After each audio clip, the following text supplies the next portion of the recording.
नमस्कार, आप सभी का बहुत बहुत स्वागत है। मेरा नाम रुबिका लियाकत है। देश के अलग अलग शहरों में पिछले कुछ दिनों से नुपुर शर्मा के नाम पर सीरियल धमकी का सिलसिला चल गया है और धमकाया तो ऐसे जा रहा है जैसे कोई बैज ऑफ ऑनर हो। राजस्थान के अजमेर में तो नुपुर शर्मा को गला काटने की धमकी दी जा रही है। वो दरगाह जहां मुसलमानों के साथ साथ हिंदू भी बड़ी तादाद में जाते हैं, अकीदत हिंदू और मुसलमानों की बराबर की है, वो दरगाह ख्वाजा गरीब नवाज की, जहां पर हिंदू और मुसलमान मिलजुल कर अपने वतन की सलामती के लिए दुआ करने के लिए पहुंचते हैं, वहां का खादिम इस वक्त स्क्रीन पर आप चलते हुए देख रहे हैं और मैं इसे खादिम मानने से इनकार करती हूं। खादिम सलमान चिश्ती इसका नाम है और ये भाई साहब नशे में धुत है, भड़काऊ बयान दे रहे हैं नशे में धुत होकर। खुद को ख्वाजा गरीब नवाज का बंदा कहने वाला सलमान चिश्ती नुपुर की हत्या करने वाले को अपना घर देने का ऐलान कर रहा है। यह अलग बात है कि पुलिस के केस दर्ज करते ही ये सलमान चिश्ती फरार हो गया, बुज़दिल। लेकिन उसके वायरल वीडियो ने अजमेर के माहौल को जरूर खराब कर दिया है और सिर्फ अजमेर ही नहीं बल्कि देश में जगह जगह गर्दन काटने की सीरियल धमकी की एक होड़ सी मच गई है, सिलसिला चल पड़ा है। अमरावती देखिए, नागपुर देखिए, पुणे देखिए, मथुरा, दिल्ली, इसके साथ साथ देश के कई शहरों में नुपुर शर्मा का समर्थन करने वालों को धमकी दी जा रही है और बहुत ही सिस्टमैटिक तरीके से ये गैंग जो है, ये धमकी गैंग काम कर रहा है। इन धमकियों की वजह से नागपुर के एक परिवार को अपना घर छोड़ने के लिए मजबूर होना पड़ा। आखिर ये तालिबानी तरीका हिंदुस्तान पर हावी कैसे हो रहा है? इसी तालिबानी तरीके की वजह से उदयपुर में कन्हैया लाल और अमरावती में उमेश कोले की बर्बर हत्या हुई। लेकिन इसके बाद भी ये सिलसिला थम क्यों नहीं रहा है? ये तेजी से बढ़ता क्यों जा रहा है? इन धमकीबाजों का इलाज क्या है? किसके इशारे पर ये तालिबानी ऐसी धमकियां दे रहे हैं? आज जरा इसी पर बहस हो जाए। सारे मेहमान हमारे साथ जुड़ गए हैं। शुभ रास्ता राजनीतिक विश्लेषक के तौर पर हमारे साथ जुड़ चुकी हैं कलीमुल हफीज साहब, जो कि अध्यक्ष AIMIM के, वो भी हमारे साथ जुड़ चुके हैं। जनरल SP सिन्हा हमारे साथ जुड़ चुके हैं।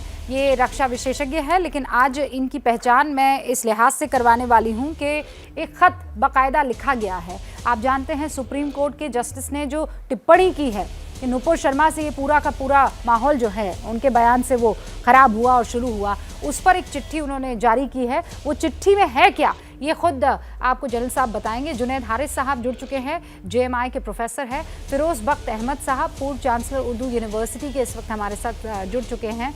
आसिफ रमीज साहब जो कि फाउंडर हैं इंडो अरब हेल्पिंग हैंड्स के, वो भी हमारे साथ जुड़ चुके हैं। सैयद ज़ैनुल आबिदीन अली खान जो दीवान हैं अजमेर दरगाह के, क्योंकि वो अजमेर का जो वो नशेबाज है वो फ़ोन करके और फ़ोन में वीडियो बनाकर धमकियां दे रहा है, तो अजमेर दरगाह की तरफ से क्या कहा जा रहा है ये बात रखने के लिए खुद दीवान साहब हमारे साथ जुड़ेंगे।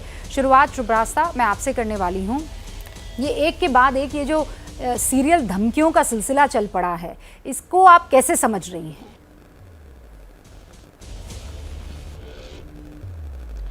रुबिका जी, आपके ही शो पे इन्हीं इश्यूज़ के अराउंड पिछले 2 वीक से हम लोग बात कर रहे हैं। जितनी साफगोई से आप एक बात कह रही हैं, उस साफगोई से शायद आपकी, मैं कहना नहीं चाहती ये चीज़, लेकिन आपकी कम्युनिटी से वो स्वर मुखर होकर क्यों नहीं आ पा रहा? जब तक 1000 रुबिका लियाकत एक साथ एक स्वर में ये नहीं कहेंगी या कहेंगे कि इस्लामिक कट्टरपंथ एक सच्चाई है और इस सच्चाई से आगे बढ़ते हुए हमें आगे अमन का रास्ता ढूंढना है, तब तक ये जितनी भी बहस हो वो बेमानी है। इसका कोई मतलब नहीं है रुबिका जी। आज जो चीज़ हुई, आई एम श्योर कि अभी मेहमानों का बहुत बड़ा पैनल आज आपने बिठाया है और बहुत सारे लोग होंगे जो इसका विरोध करेंगे, लेकिन बात अब केवल मौखिक विरोध की नहीं है। सामने आकर लोगों को एक एक्टिविज्म के रूप में, पॉलिटिकल एक्टिविज्म के रूप में इस बात को आगे ले जानी होगी, क्योंकि मामला केवल बदकही का नहीं रह गया। एक महिला जो आपके और मेरे उम्र की ही हैं, वो अब अपने घर से शायद कभी भी जीवन में जब भी निकलेंगी तो उनकी रूह कांपेगी। डर का माहौल इतना ज़्यादा बन गया है उनको लेकर के। तो ऐसे सिचुएशन में एज अ कम्युनिटी, यहाँ पे मैं हिंदू मुसलमान की बात नहीं कर रही, एज अ कम्युनिटी हम क्या करें कि हमारे घर की एक महिला सुरक्षित रह सके, इस पे ही मुझे लगता है देश में सारी बहसें होनी चाहिए। लेकिन इसको छोड़ करके आज आपके पैनल में कुछ लोग तो होंगे जो इसका मौखिक विरोध करेंगे, लेकिन कुछ इसको उलझा करके राजनीतिक बनाने का प्रयास करेंगे। मेरी सबसे करबद्ध विनती यही है कि इस इशू को बहुत गंभीरता से लिया जाए। 2 लोगों की मौत हो चुकी है, बर्बरता से उन्हें मारा जा चुका है, सिर्फ इसी कट्टरपंथ की जगह कि इसी कट्टरपंथ की वजह से।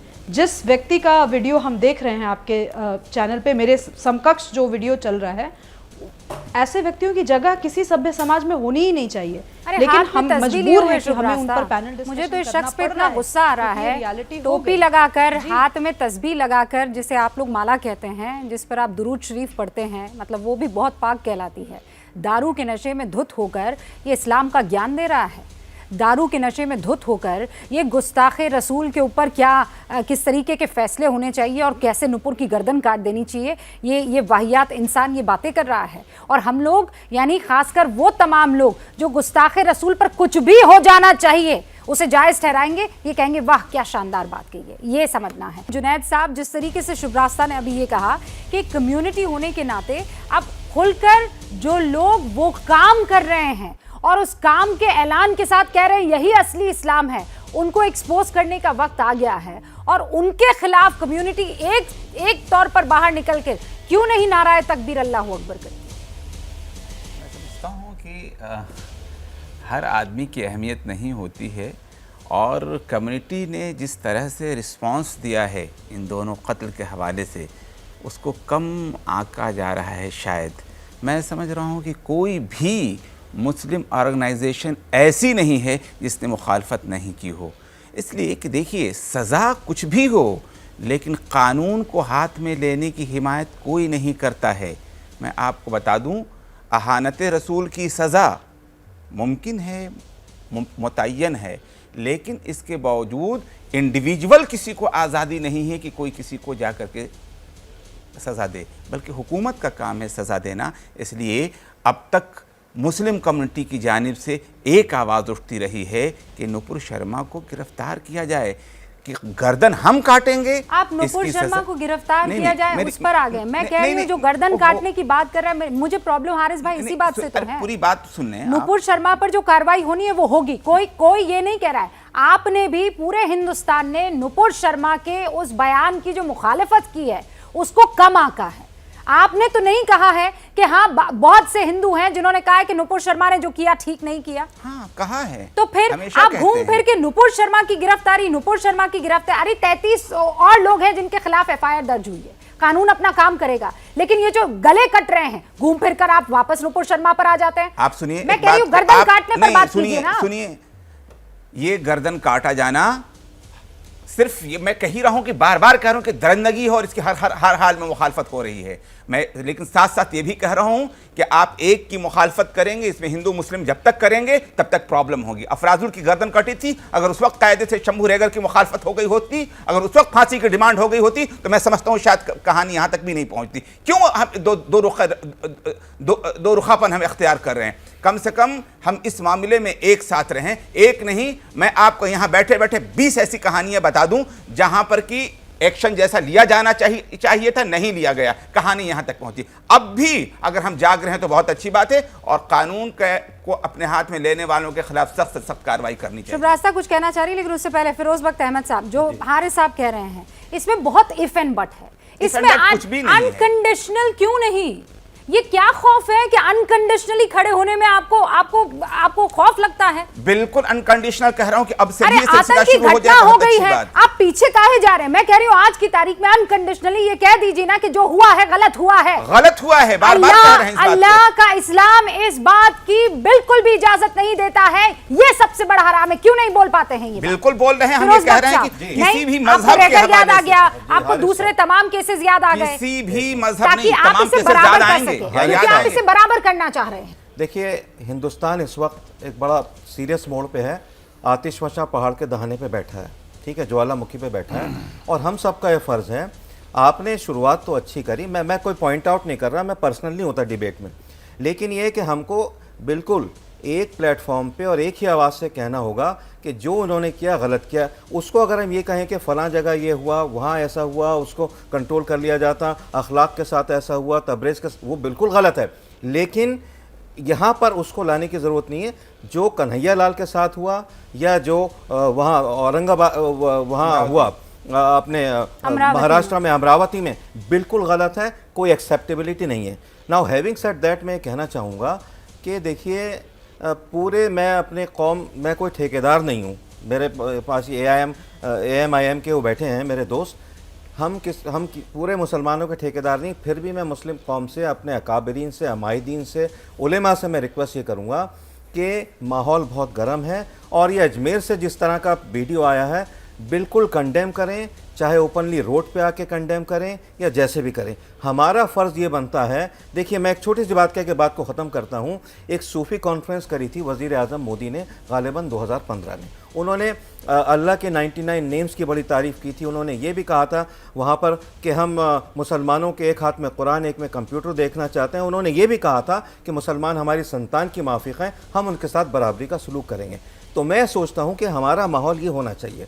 और एक छोटा सा शेर है सबके लिए, मैं कहता हूँ, शुभराष्ट्र भी यहाँ सुन रही होंगी, कि कोई मुश्किल नहीं है हिंदू या मुसलमान होना, हाँ बड़ी बात है इस दौर में इंसान होना। और आखिर में मौलाना अबुल कलाम आज़ाद ने हिंदुस्तान को दारुल अमन कहा था, इसको दारुल अमन रहने दें। और मैं फिर ये कहना चाहूँगा अपने तमाम मुस्लिम दोस्तों से कि उनके लिए हिंदुस्तान से बेहतर कोई मुल्क और हिंदू से अच्छा कोई दोस्त नहीं है। सदियों से किरणों से हम इस पर अमल करते चले आ रहे हैं। समझता है। और अपोलोजी क्या यही वजह तो नहीं है कि आप इतने अग्रेसिव हो जाते हैं, इतने वायलेंट हो जाते हैं? We should not be apologist, balance नहीं करना चाहिए। क्या धमकियां दी जा रही है कि तुमने गुस्ताखे रसूल किया है, अब माफी मांग वरना मैं तेरी दुकान पर आता हूं। अभी आता हूं तेरी दुकान पर, माफी मांग, और मांगने का वीडियो बना, उसके बाद व्हाट्सएप पर लगा।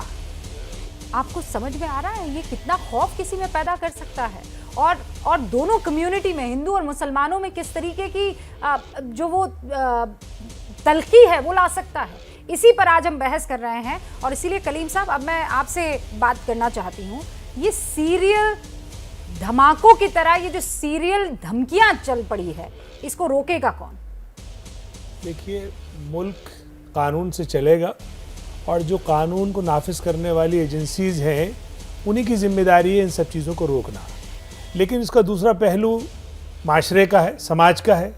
समाज के ताल्लुक़ से मैं इतना बता दूं कि मुसलमानों की जितनी भी सियासी, मजहबी, समाजी जो तंजीमें हैं, उन्होंने इन तमाम वाक़यात की पुरज़ोर मजम्मत की है। चाहे वो उदयपुर का वाक़या हो, चाहे वो अमरावती का वाक़या हो, या इस नशेड़ी का जो आप वीडियो सुना रहे हैं, ये सब जो है काबिल मजम्मत है। इसे किसी तरह से भी इसको जायज़, क्या मतलब, ये काबिल सज़ा है।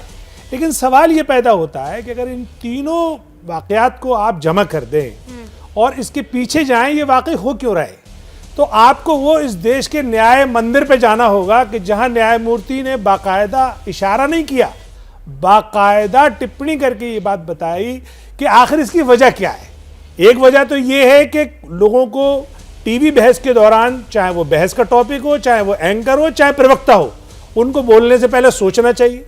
और जिन्होंने बोल दिया तो उनको कम से कम इसके लिए माफ़ी मांगनी चाहिए, और माफ़ी नहीं मांगते हैं तो देश की एजेंसियां उनके खिलाफ कार्रवाई करनी चाहिए, उनके लिए रेड कारपेट नहीं बिछाना चाहिए। इसके बाद वो यहीं तक नहीं रुकते हैं, उसके आगे भी चलते हैं और वो ये कहते हैं कि अगर पूरे सारे मामलात की कोई अगर कोई जिम्मेदार है तो ये अकेली एक शख्स जिम्मेदार है। उसके बावजूद भी दिल्ली पुलिस उनके खिलाफ कोई कार्रवाई नहीं करती। तो ये जो एजेंसीज के जिनकी जिम्मेदारी है कार्रवाई करना, अगर वो कार्रवाई नहीं करेंगी तो आप समझ लीजिए इतना बड़ा मुल्क है कि इसमें अराजकता रहेगी। मेरी आपसे ये दरखास्त है। एक सेकंड, तो ऐसे बहुत से केसेस है कलीम भाई जिसमें सिर्फ हुजूर सल्लल्लाहु अलैहि वसल्लम की गुस्ताखी या उसके उनके खिलाफ कुछ बोलने की बात नहीं है। प्रभु राम से लेकर दुर्गा माता से लेकर तमाम हिंदू गॉड गॉडेसेस हैं जिनके बारे में और वो केस जहां से ये पूरा का पूरा मामला शुरू हुआ, उसमें देखिए शुरुआत किसी मुसलमान की तरफ से हुई है। आप भी जानते हैं कलीम साहब, अपने दिल पर हाथ रखिए। मैं ये कह रहा हूं, शेरो शायरी करके शिवलिंग के नाम पर मजाक उड़ाना और उसके बाद तैश में आकर सामने, और मैं फिर कह रही हूं, मैं नुपुर शर्मा के बयान का नुक्ता भर भी समर्थन नहीं करूंगी, कतई नहीं करूंगी, लेकिन बावजूद उसके ये समझना जरूरी है कि शुरुआत कहां से हुई। लेकिन मैं आपसे ये कह रहा हूं कि देखिए ये मुल्क धर्म प्रधान देश है और तमाम तरह के धर्म है और वो सब आस्था से चलते हैं, और कोई भी शख्स चाहे वो उससे पहले का हो या उसके बाद का हो, अगर किसी के धर्म के खिलाफ कुछ भी टिप्पणी करता है तो उसके खिलाफ सख्त कानूनी कार्रवाई होनी चाहिए। जनरल सिन्हा, और दूसरी बात, नहीं दूसरी बात, लेकिन ये जो सिलेक्टिव तरीका है, सिलेक्टिव तरीके से सबको एतराज है। जनरल सिन्हा, जो हमारे अब तक इंसिडेंट हुए हैं और उन इंसिडेंट के बाद सुप्रीम कोर्ट के जस्टिस की टिप्पणी का हवाला इस वक्त दे रहे हैं कलीम साहब। कहना चाहता हूँ, मुझे 10 सेकंड दे दें आप, 10 सेकंड दे दें कि देखिए जितनी भी और जो लिंचिंग हुई है, जिनमें हमारी जो मासूमों की हत्या हुई है और धर्म के नाम पे हत्या हुई है, तो उन हत्यारों के फेवर में जो मौजूदा सरकार के मंत्री गए हैं, चाहे उन्हें गार्लैंडिंग किया हो, चाहे उनके सपोर्ट में रैलियां निकाली हो, उसने भी एक ऐसा मैसेज दिया कि जिसकी वजह से एजेंसीज सिलेक्टिवली एक्ट करती हैं। ये मुल्क के लिए खतरनाक है। कलीम साहब, ऐसे तो फिर आप पर भी बहुत से आरोप लग सकते हैं। जी हाँ, अगर आरोप लगेंगे हम उसका जवाब देंगे। आपने वकालत करने के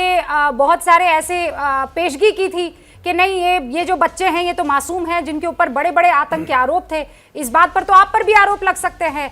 जो एफजी वहां नुपुर शर्मा की फांसी के तौर पर लटकाई गई थी, वो आरोप भी आपसे लग सकता है। इम्तियाज जलील जो कह रहे हैं कि फांसी लग जानी चाहिए, वो आरोप भी आप पर लग सकता है। फिर इस पर क्या कहेंगे? ये सेलेक्टिव नहीं, आप इम्तियाज जलील साहब के तो बयान पे क्लैरिफिकेशन आ गया, लेकिन अब सवाल होता है न्यायमूर्ति, तो चूंकि हम सबसे न्यायमूर्ति पर ही बात, जब न्यायमूर्ति की टिप्पणी आ गई तो मेरे ख्याल से उस पर हमें बात करनी चाहिए। न्यायमूर्ति की टिप्पणी पर आप लोगों ने खत भी लिखा है, जरा बता दीजिए उस खत के बारे में। देखो रूबिका, मुझे अनइंटरप्टेड मौका दो बोलने का, बहुत शांत मन से मैं बोलूँगा। मेरा पहला कमेंट, हिंदुस्तान के अंदर दो हिंदुस्तान है। एक हिंदुस्तान जो सोचता है कि Muslim has right to insult Hindu goddesses and gods. ये जैसा रूबिका आपने सही फरमाया कि ये समस्या शुरू कहाँ से हुई। तस्लीम रहमानी ने हमारे शिव भगवान का अनादर किया, शुरू वहाँ से हुआ है। यदि कोई मेरे माता पिता का, मेरे इष्ट देव का, मेरी भारत माता का इंसल्ट करता है तो मेरा खून नहीं खोलेगा क्या? समस्या आप क्रिएट करते हो और अटैक करते हो नूपुर पे। अब भाई साहब AIMM के भाई साहब ने कहा कि सुप्रीम कोर्ट के जज ने तो ये कहा है। मैं कहना चाहता हूँ, न्याय की क्या व्यवस्था है? A person is not guilty till he is proved guilty. आपने नुपुर शर्मा का ट्रायल नहीं हुआ और सुप्रीम कोर्ट के माय लॉर्ड ने उनको दोषी ठहरा दिया, और आप इतना कन्विंस थे तो अपने जजमेंट में क्या नहीं लिखा इस बात को? तीसरी बात है कि आपका क्या फैमिली कनेक्शन है कांग्रेस पार्टी से, वो सबको ज्ञात है। चौथी बात, आप धरती पे आप भगवान के स्वरूप हो, इसीलिए आपको माय लॉर्ड कहा जाता है। आपके सुप्रीम कोर्ट के बियॉन्ड कुछ भी नहीं है, आप अंतिम दरवाजा हो न्याय के। और आपने क्या फैसला दिया? एक औरत बेचारी कह रही है कि हर एक स्टेट में मेरा मत को केस मत करो, एक दिन सेटलाइज करो, वहाँ मैं अपने आप को डिफेंड करूँगी। चौथी बात जो मैं कहना चाहता हूँ कि नुपुर शर्मा मतलब मुस्लिम राइट टू इंसल्ट है, लेकिन हिंदू मुस्लिम के डॉक्यूमेंट को कोट नहीं कर सकता है। यही तो नुपुर कह रही है। और जाकिर नायक जो इन मुस्लिम धर्म का बहुत बड़ा ज्ञानी बोलता है अपने आप को, उसने कंफर्म किया है कि हदीस में ये बात लिखी होगी। नहीं सर, मैं उसमें नहीं जाना चाहूंगी। नहीं ये फैक्ट है। प्लीज नहीं, जनरल सिन्हा, बहुत इससे नफरत फैल गई है। मैं बिल्कुल नहीं चाहूंगी कि इस पर किसी तरह सुप्रीम कोर्ट के जज के बारे में, आप न्याय मंदिर के बारे में भी टीवी पे बोल रहे हैं। एक सेकंड, मुझे तो ये ऑब्जेक्शन है कि आप सर्वोच्च न्यायालय के बारे में जिस तरह की टिप्पणी एक नेशनल टीवी पे कर रहे हैं, ये देश के लिए अच्छा नहीं है, देश की न्याय व्यवस्था के लिए अच्छा नहीं है, लोकतंत्र के लिए जिलेबी मत छानिए, ये अच्छा नहीं है। जो शुगर कोटिंग करते हैं ना, बारे में आप लोग जो शुगर कोटिंग करते हैं ना, आप सीनियर आदमी हैं, आप हमारी देवी देवता को इंसल्ट करते हैं और शुगर कोटिंग करते हैं। आप हमारी देवी देवता को करते हैं। मैंने वादा किया था, जनरल सिन्हा, मैंने वादा किया था, कलीमुल हफीज साहब, मैंने वादा किया था, जनता से मैंने वादा किया था। आप दोनों रुक जाइए, कलीम साहब रुक जाइए, जनरल सिन्हा सुनिए ना सर, आप दोनों रुकिए। स्क्रीन आप सुनिए, सैयद ज़ैनुल आबिदीन अली खान साहब, दीवान साहब, अजमेर दरगाह के हमारे साथ जुड़ चुके हैं। सैयद साहब अस्सलाम वालेकुम। उम्मीद करती हूँ कि आप अच्छे होंगे, तंदुरुस्त होंगे। और इस वक्त जो खबर अजमेर शरीफ से आ रही है, उस सलमान चिश्ती को लेकर आ रही है, जिसके बारे में लोग नहीं जानते हैं, क्योंकि उसने टोपी लगा रखी है, हाथ में तस्बीह लपेटे हुई है, तो सीधा लोग उसे अजमेर दरगाह से जोड़ रहे हैं। और ऐसा लग रहा है जैसे, क्योंकि खुद वो अपने नाम के आगे चिश्ती लगा रहे हैं, और उसके बाद धमकियां दी जा रही हैं उस शख्स की तरफ से, और ये कह रहा है वो शख्स कि मैं अपना घर दे दूंगा, बस कलम कर दो सर नुपुर का।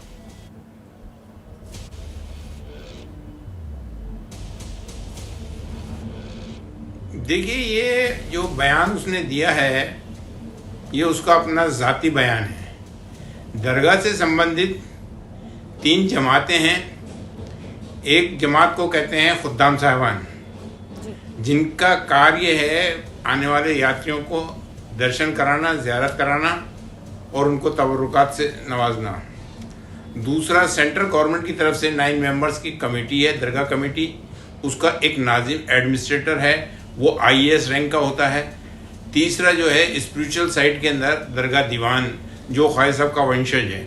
जो भी वंशज होगा एल्डेस्ट सन की उसमें वो गद्दी के ऊपर रहेगा, उसको दरगाह दीवान कहा जाता है। दरगाह दीवान लक़ब है, असल वर्ड जो है सज्जादा नशीन है। तो ये तीनों जमातें जो दरगाह से संबंधित हैं, उनमें से किसी का ये वर्शन नहीं है, ये उसका अपना इंडिविजुअल वर्शन है। अब वो उसके अंदर कुछ भी बक सकता है, लेकिन उसके ऊपर FIR दर्ज हो गई है, तो हमें उस FIR का इंतजार करना है कि पुलिस एडमिनिस्ट्रेशन क्या कार्रवाई उसके खिलाफ करता है। आप सही कह रहे हैं। और मुझे याद पड़ रहा है हजरत, आपने 6 दिन पहले, और मैंने बाकायदा इसे ट्वीट किया था, आपने 6 दिन पहले ये कहा था कि हमारे देश को हम तालिबानी कल्चर पर नहीं आने देंगे, चाहे हमारी जानें ही क्यों ना चली जाए। और ये लोगों ने बेइंतहा पसंद किया था। और मुझे याद पड़ता है कि जितनी बाकी दूसरी तंजीमें, जितने बाकी दूसरे इदारे हैं, उनमें से सबसे पहले आप थे। और ऐसे में जब दरगाह शरीफ के वहाँ से कोई शख्स अपने आप को वहाँ का खादिम बताकर इस तरीके की बातें करता है, तो एक अलग ही पैगाम जाता है। और इसीलिए हमने कोशिश की थी कि आज आपसे राब्ता कायम किया जाए, क्योंकि आपने खुले तौर पर कहा था कि देश के लिए कुर्बान हो जाएंगे, लेकिन ये तालिबानी सोच नहीं आने देंगे। भाई, तालिबानी सोच इसलिए नहीं आने देंगे कि इससे इस्लाम के ऊपर एक तमाचा है। ये तालिबान, इस्लाम की ये तालीम नहीं है कि तालिबान जिस तरह चाहे उस तरह से जो है अपने गले काट दें किसी इनोसेंट आदमी के, नाबालिग के। जबकि हमारा कुरान शरीफ, हमारे हुजूर रिसालत मोहम्मद सल्लल्लाहु अलैहि वसल्लम ने क्या फरमाया? ये फरमाया कि रूए ज़मीं के ऊपर अगर किसी एक मासूम बच्चे तक का कत्ल हुआ तो वो पूरी इंसानियत का कत्ल माना जाएगा। लेकिन आज क्या है, क्या हो रहा है? ये नफरत की आग कहाँ से आई? ये तालिबानी नफरत है। अब तालिबानी को कौन प्रमोट कर रहा है ये आप भी जानते हैं, अंकल साम है वो उनका नाम। तो इसका कोई तो सलूशन होना चाहिए हजरत, कुछ तो होगा।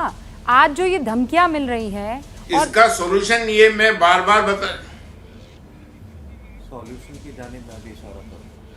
इसका सॉल्यूशन मैं बार बार गवर्नमेंट ऑफ इंडिया तक को बता चुका हूँ कि गवर्नमेंट ऑफ इंडिया के पास में कई प्रकार की एजेंसी हैं। CID है, CBI है, IB है, रॉ है, इसके अलावा और दूसरे विंग्स हैं।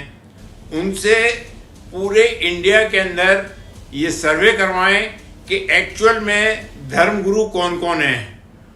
उनको हर धर्म के हिसाब से चुन करके उनकी एक कमेटी फॉर्म की जाए और उस कमेटी को नेशनल लेवल के ऊपर मीटिंगें कॉल की जाएं उसके ज़रिए, और ये पूछा जाए कि भाई क्या प्रॉब्लम्स हैं आपके, उसमें ये प्रधानमंत्री के अधीन होनी चाहिए। इससे क्या है कि हर आदमी को, हर धर्म के लोगों को अपनी बात कहने का मौका मिलेगा। पहले जो स्टेट जितनी भी थी भारत के अंदर, उन सबके पास में एक धर्म गुरु होता था।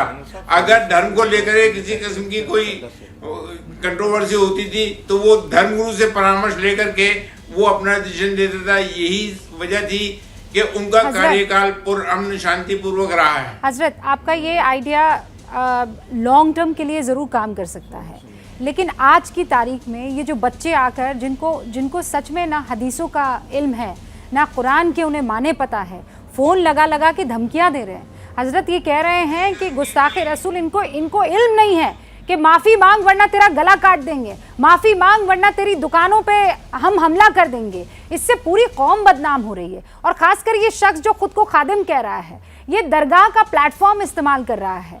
आप इनके खिलाफ क्या करेंगे? देखिए, उनके खिलाफ तो जो कार्रवाई होनी चाहिए और जो कार्रवाई अब तक हुई है वो पेंडिंग है, उसके ऊपर चल रहा है काम। और इंशाल्लाह ताला उसको उसके काम की सज़ा मिलेगी। रह गया दूसरी चीज़ों का सवाल, तो हुजूर इरशाद सल्लल्लाहु अलैहि वसल्लम की हयात मुबारक के अंदर आपके साथ में किस तरह के जुल्म नहीं ढाए गए, आपके हयात मुबारक के अंदर किस किस्म की परेशानियां हुई, और तमाम साहिबान ने और जो आपके बाद जितने खुलफा राशिदीन हुए उन्होंने हुजूर इरशाद सल्लल्लाहु अलैहि वसल्लम के हयात मुबारक के अंदर जो उन्होंने हिदायत फरमाई थी उसके हिसाब से उनको माफ़ कर दिया, उनके खिलाफ किसी किस्म की कोई कार्रवाई नहीं की। नुपुर शर्मा का जहाँ तक सवाल है उसके खिलाफ FIR दर्ज हो चुकी है जी। और पुलिस और गवर्नमेंट जिस किस्म का स्टेप लेना चाहती है वो स्टेप लेगी, और इसके ऊपर सुप्रीम कोर्ट के ऑब्जर्वेशन भी आ चुके हैं। खबर ये आ रही है कि ये सलमान चिश्ती जो है हजरत, ये नशे में धमकी दे रहा है, नशा किया हुआ है इसने, ये हिस्ट्री शीटर भी है, लेकिन खुद को दरगाह शरीफ का खादिम बता रहा है। इसकी मां ने खुद इसके खिलाफ केस दर्ज करवा रखा है। भाई नशा करने का जहां तक नशे का सवाल है ये उनकी अंजुमन का अपना जाती मामला है। अब वो कौमी उसके हिसाब से उसके खिलाफ क्या कार्रवाई करते हैं ये उनके ऊपर छोड़ा जाता है। जहाँ तक दरगाह कमेटी का सवाल है वो एडमिनिस्ट्रेटिव बॉडी है, वो अपना काम कर रही है और वो करेगी, इसके ऊपर करेगी इंशाल्लाह ताला।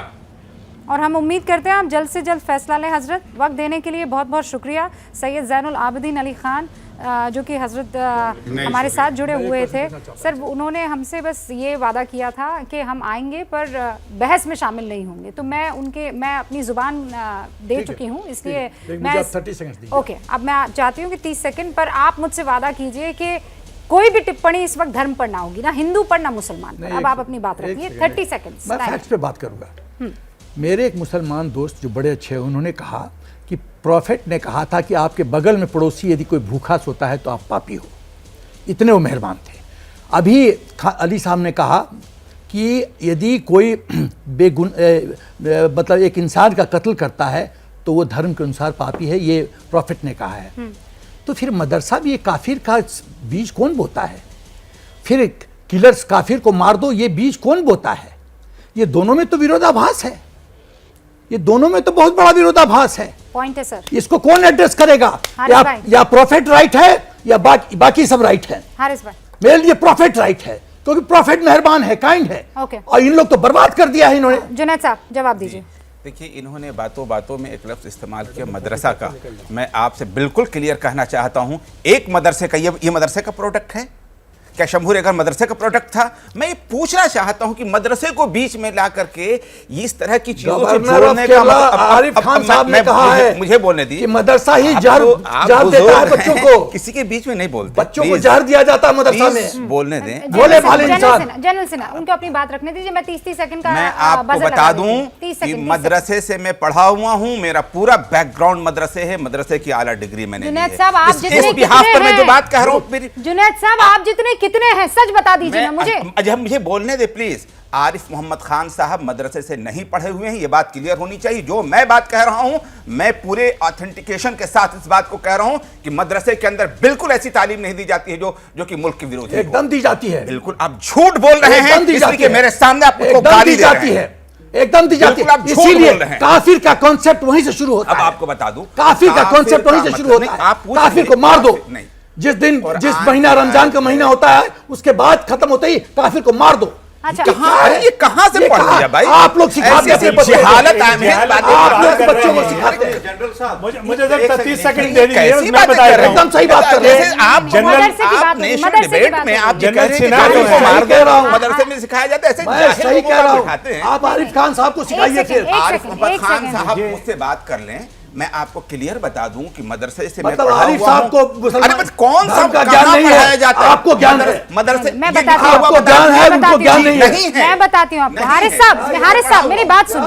हारिस साहब, क्लीन चिट किसी को भी दे देना, खासकर जब रेडिकलाइजेशन ऑफ यूथ आ रहा हो, तो यही तो पर्दा डालने जैसी बात हुई ना हारिस साहब। मैं कह रही हूँ, और सुनिए, मैं आपकी बहुत इज्जत करती हूँ, मैं कह रही हूँ आप जितने कितने हैं कितने हैं जो सही को सही गलत को गलत कह दें? और इसीलिए सर मैं चाहती हूँ कलीम साहब चले जाएंगे, उनको जाना है, लेकिन उससे पहले मैं 30 सेकंड आपको देना चाहती हूँ कलीम साहब।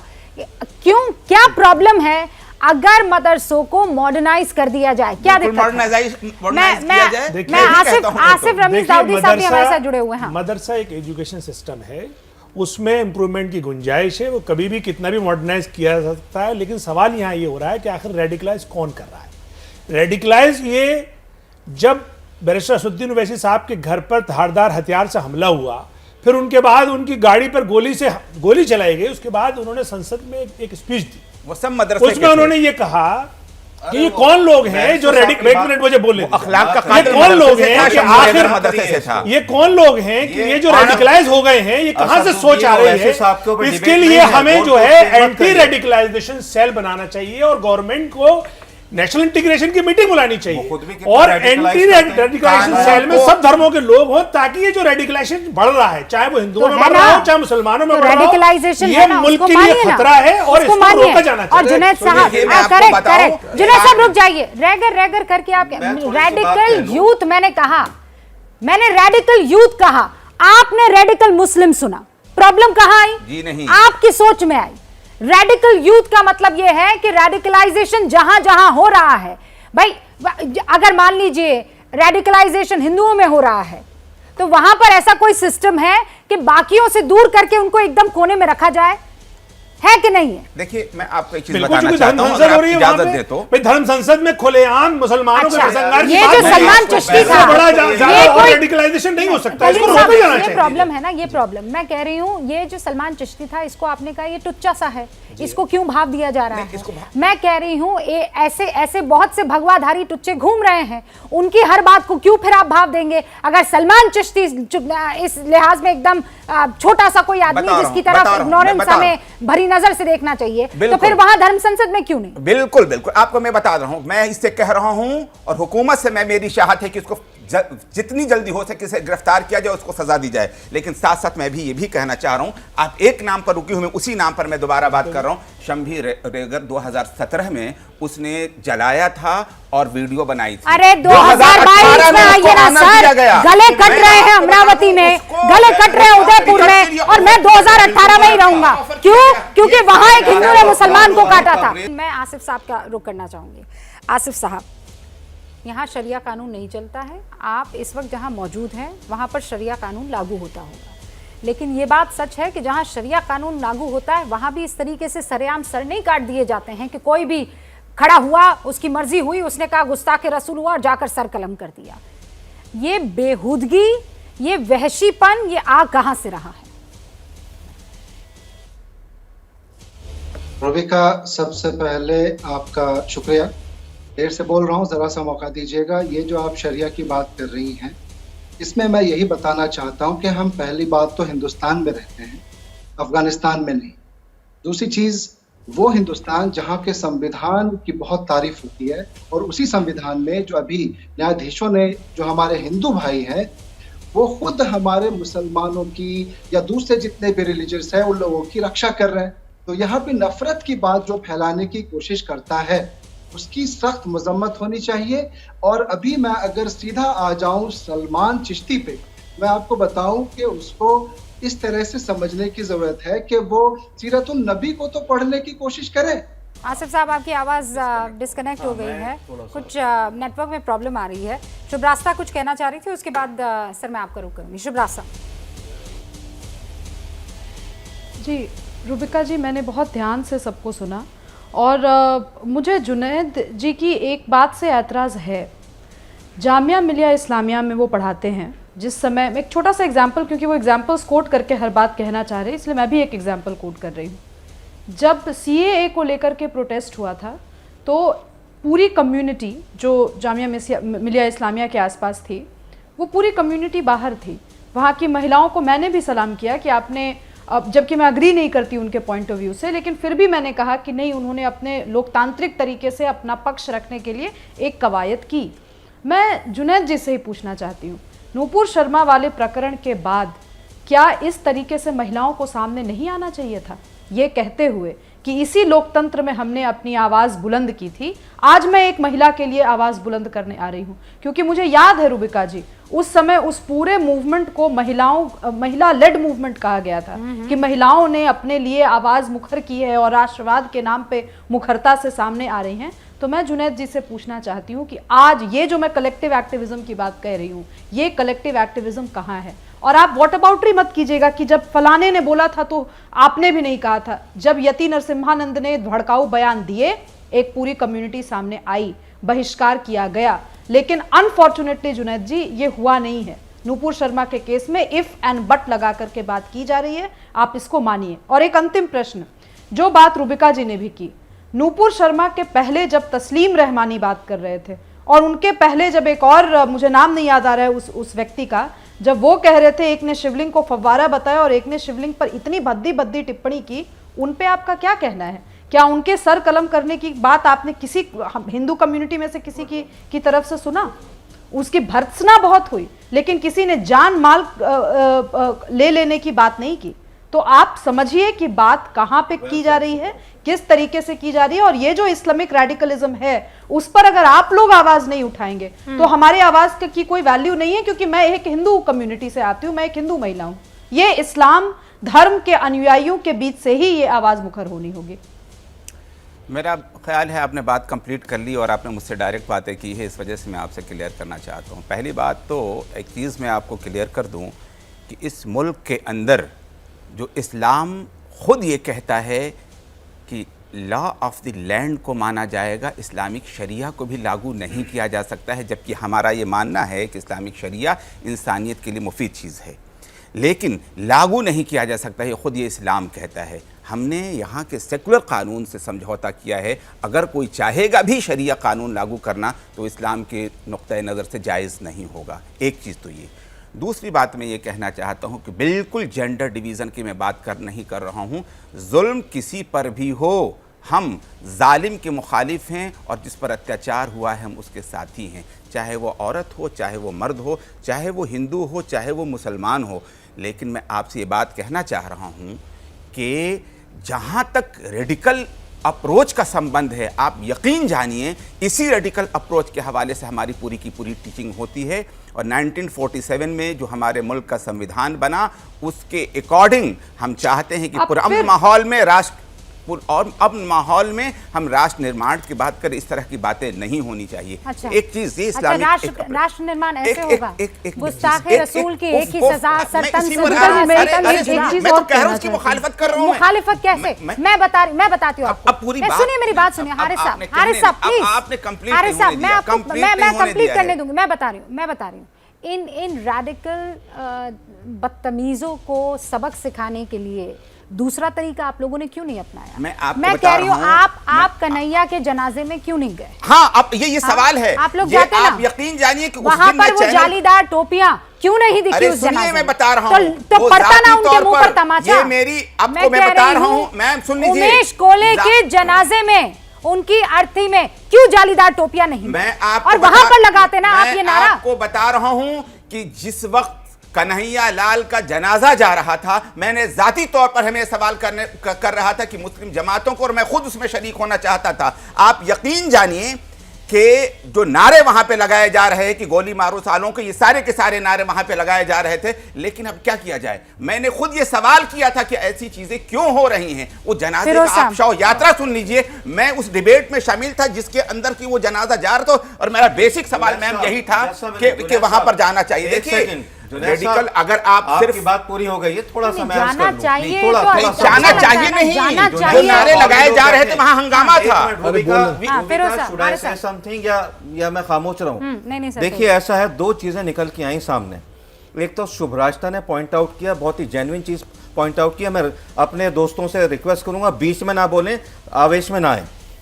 शुभराष्ट्र ने बिल्कुल सही बात कही। उन्होंने ये कहा कि उनके जो आराध्य हैं, जैसे prophet Muhammad peace be upon him, कहीं से कहीं तक उनके खिलाफ हम कोई बात नहीं सुन सकते, जान लेने और देने को तैयार हो जाते हैं, चाहे वो गैर इस्लामी हो, कुछ भी हो। उनके आराध्य को पत्थर कहा गया, फव्वारा कहा गया। बिल्कुल सही सवाल पूछा शुभराष्ट्र ने, क्या कोई हिंदू, एक मिनट हाथ मत खड़ा कीजिए, बात सुनिए सब्र तहम्मुल से। हाँ, कोई हिंदू ये कहने के लिए निकला कि फला फला का हम गला चाक कर देंगे? जिसने भी डिबेट में उसको नुपुर को उकसाया था, किसी ने ऐसा नहीं कहा। क्योंकि देखिए, और एक बात और कही रूबिका ने कि ये जो उमेश का जो जनाजा था या फिर उसका था हमारे टेलर भाई था कन्हैया लाल का, उसमें ये जालीदार टोपियां नहीं दिखाई। ये बड़े जेन्युइन सवाल हैं। इन सवालों का जवाब सिर्फ आपको नहीं, मुझे पूरी मुस्लिम कम्युनिटी को और वो साहब जो यहाँ बैठे हुए थे ओवैसी साहब के पार्टी के, इन सबको देना होगा, पहली बात। और एक बात और कह के मैं थोड़ा बात को तमाम करूँगा। सॉल्यूशन की बात थी, वो अजमेर से जो हमारे मेहमान थे जैनुल आबिदीन साहब, वो बेचारे सॉल्यूशन नहीं दे सके। देखिए सॉल्यूशन बहुत 2 सेकंड में बात ख़त्म करूँगा। एक शॉर्ट टर्म होगा। इस तरह के जो वाक़यात हैं जो उमेश के साथ हुआ या फिर जो वहाँ हुआ उदयपुर में, एक तो इसमें फास्ट ट्रैक कोर्ट्स होने चाहिए जैसे कई इस्लामिक कंट्रीज में भी होते हैं। 1 मिनट बात पूरी होनी चाहिए। एक लॉन्ग टर्म इस्लाम की सही जो पिक्चर है, Islam is the religion of peace. जितने मुसलमान हैं हिंदुस्तान के, सारे संस्कारवादी, राष्ट्रवादी, देशभक्त हैं, पैट्रियोटिक हैं, नेशनलिस्ट हैं। तो मैं ये चाहता हूं आप भी इस बात को कहिए। आपकी यूनिवर्सिटी में सीए पे बैठ गए बच्चे, सीए का कोई लेना देना नहीं है मुसलमानों से, लेकिन उनको भटका दिया गया। मैं किसी का नाम नहीं लेना चाहता हूं। छोड़ दीजिए सर, वो वाला मसला ही अलग है। अगर आप सीए पर बात करना चाहें तो मैं करने को तैयार हूं। जो इन 2 सालों में बाहर निकाला गया, मैं बता दूं अगर आप पूछ लें। उनका काम मेरे पास वक्त की कमी है, एकदम वो जरूरी था, अभी भी जरूरी है। आसिफ साहब, आप अपनी बात नहीं रख पाए थे, मैं 30 सेकंड आपको दे रही हूँ। 30 सेकंड आसिफ भाई, 30 सेकंड। मैं एक सर बस मुझसे उन्होंने सवाल किया था, मैं जवाब दूं। हारिस भाई प्लीज। हाँ आसिफ साहब जी। रूबिका, मेरी बात पूरी नहीं हो पाई थी। मैं उसमें यही कहना चाह रहा था कि ये जो सलमान चिश्ती हैं, इनको खुद भी और उन जैसे तमाम लोगों को जो इस तरह की कॉल्स करती है कि किसी का सर धड़ से अलग कर दिया जाए, उनके लिए एक मैसेज ये है कि वो पहले सीरतुन नबी की पूरी तरह से डिटेल स्टडी करें और उसके बाद आप समझने की कोशिश करें कि माफ करने वाला कितना बड़ा होता है, सब्र करने वाला कितना बड़ा होता है, कितनी सारी परेशानियां खुद हुजूर सल्लल्लाहु अलैहि वसल्लम ने झेली। उसके बावजूद इस तरह की कॉल्स करना, इसकी सख्त मजम्मत होनी चाहिए। सिर्फ अनकॉन्स्टिट्यूशनल नहीं, ये तो अन इस्लामिक भी है। आसिफ साहब प्लीज समझिए, इस बात को समझिए।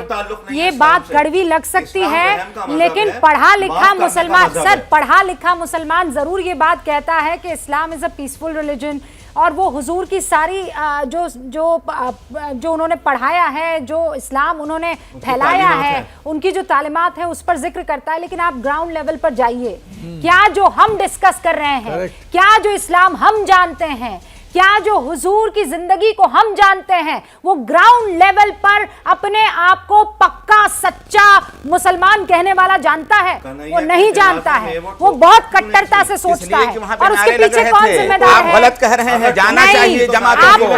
आप ईगो से नहीं चलिए, आप ईगो से नहीं चलिए, पढ़िए लिखिए ना।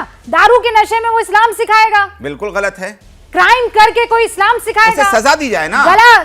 गला जो है वो काट के कोई इस्लाम सिखाएगा? ये है ही नहीं। सजा दी जाए, ये है ही सजा दी जाए। मुसलमान तो ये कहिए ना, फिर डर किस बात का? सर मेरे पास वक्त की कमी है, वक्त की कमी है, बहस अच्छी हुई है, वक्त की कमी है। अब मैं हेडलाइंस के लिए आगे बढ़ रही हूँ। आप सभी का बहुत बहुत शुक्रिया। हारिस साहब, सर मेरे पास वक्त की कमी है, बहुत बहुत शुक्रिया। सर मेरे पास कमी है, हारिस साहब कमी है।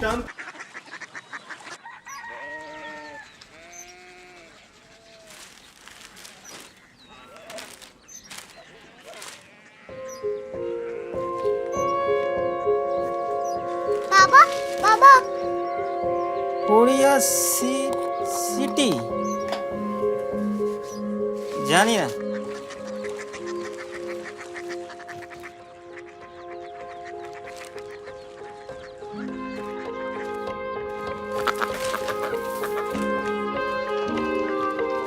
कोरिया सिटी হ্যাঁ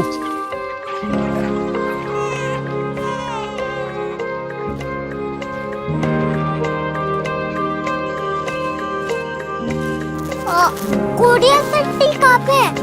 शहर अंग्रेजी लगे हैं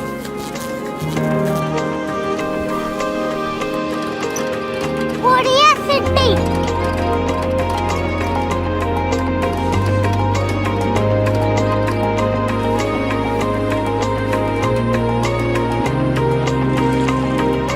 बहुत दूर है।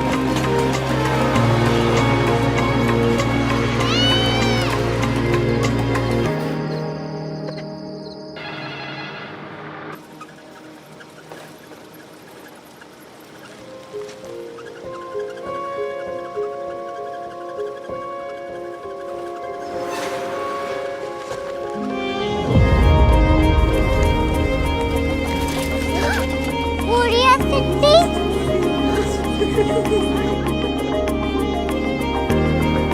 दुनिया को कुछ लोग बड़े होते हैं। कोरिया सिटी कहाँ है? प्रोफेसर साहब को पता होगा। हो, ये छोटा वाला ग्लोब लगता है और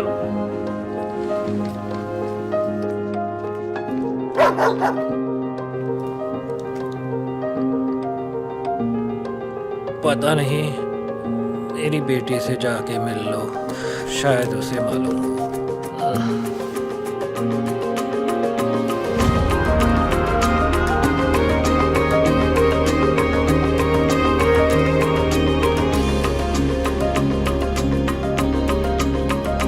हाय, बाबा ने भेजा है। Come here. Korea city.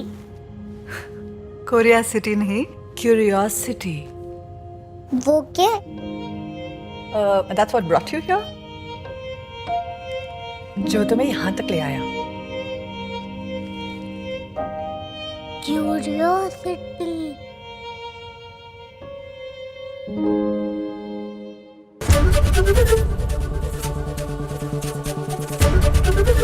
ABP news आपको रखे आगे।